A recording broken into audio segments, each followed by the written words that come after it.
drought since mid-December 2013 had displaced hundreds of South Sudanese and killing thousands. Hundreds have fled to the neighboring countries Uganda, Ethiopia, Kenya, Democratic Republic of Congo, the Central African Republic, and Sudan, let alone Eritrea. This year, aid agencies estimate up to 1.3 million face severe hunger if peace does not return to South Sudan. Hopes are not high, with several agreements having been signed but not honored at all, including the cessation of hostilities early this year and even another mutual treaty for paving way for aid reach to both government and rebel-controlled areas.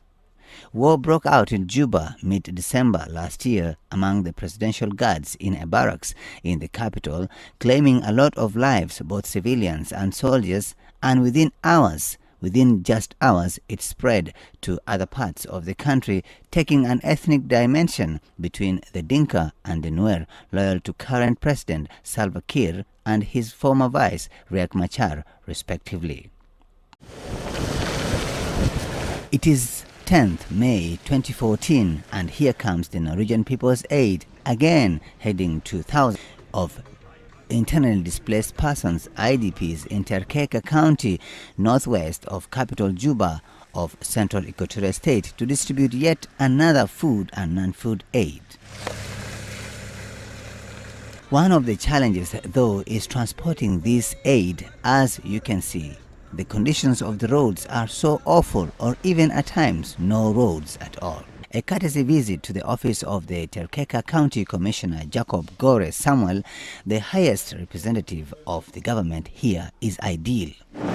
The government has been receiving a significant support from non-governmental organizations over the years, and they have appreciated and acknowledged and depended on it too.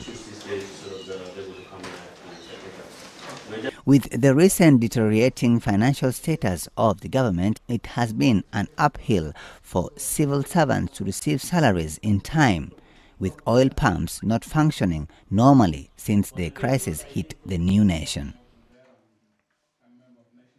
So the country director, we are giving him one, and then so that you will go and give it them or two. All eyes are now on the international community for help.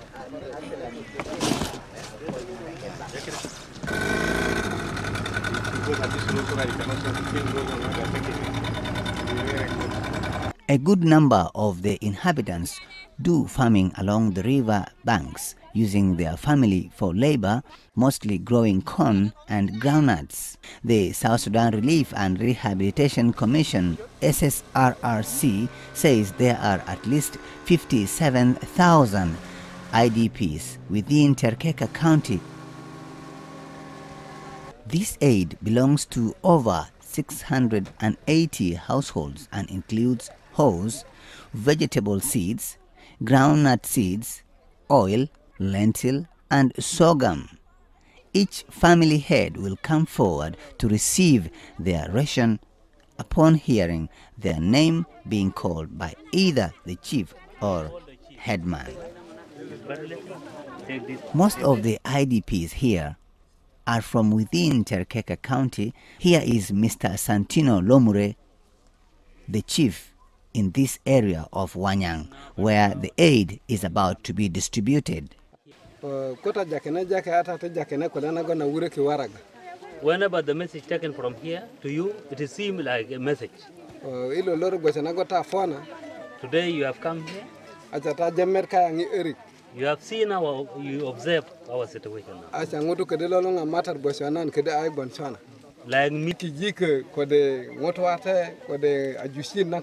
I have orphanage, I have widows and all disabled and blind people. All those issues brought by this rebel. We are now in the bush. Because we are here now, you have never seen the house. But if we go to the house, even you will see what happened. Like the food you have brought? A lot. Very little.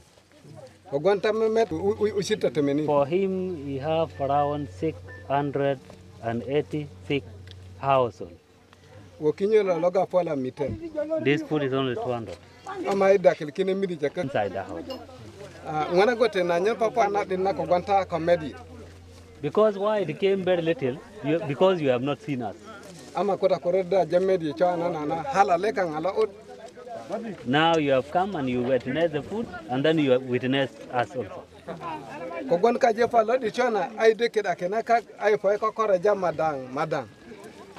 Now, like it became, it's little. It is me sheep with my sheep to sit down and to handle it. You have already heard the optimism in Santino's message for peace to come soon in his territory. There are more women than men in most of the IDP camps in the country. Those who feel targeted do not even go about their lives normally, especially children going to schools.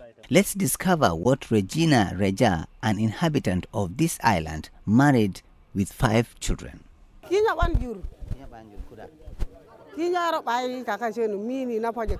There is really nothing to eat because there is no food. We ran all the way from Jamesa. We received food aid sometimes back in that you can see on the riverbank, but it is not enough. It is distributed using a small saucepan, lentils, sorghum, and a bottle of oil, which can be consumed just a day or two, given our big families.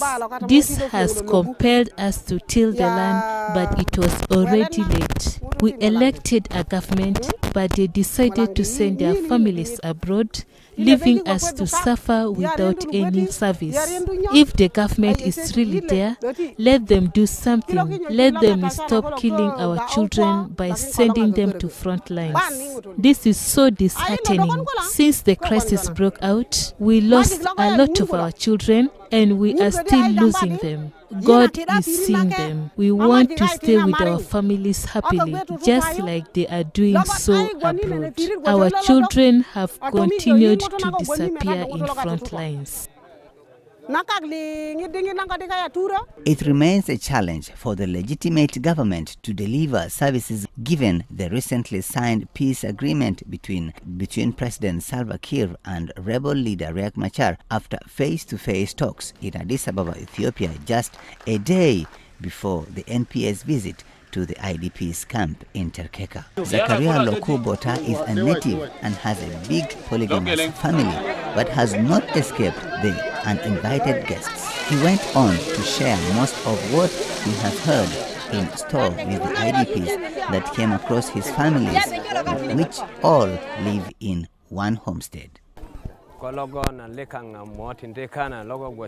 the IDPs who rent to my place are civilians normally, I help them in different ways. The little food and water we can share for a while. But if they are armed, I will also escape for my life and family. We have received the aid since this violence erupted from this same NGO about a month ago. Items like sorghum, lentils, oil, and seeds we received. And this has helped us to farm, but still the farming began quite late. And this is the reason why hunger has hit our community so badly. I would like to request the government to extend some help, especially tools and some food to help us produce more food for ourselves. This war has really crippled us seriously, so I would like to urge the government to seriously advocate for peace rather than war. Most of the challenges the IDPs are facing are the little food and the late arrival of food and non-food aid. Let's find out from the Norwegian People's Aid officer who was part of the team that went to distribute the aid to the IDPs. Before the crisis, NPA has big programs in rural development, civil society, mine action, and health.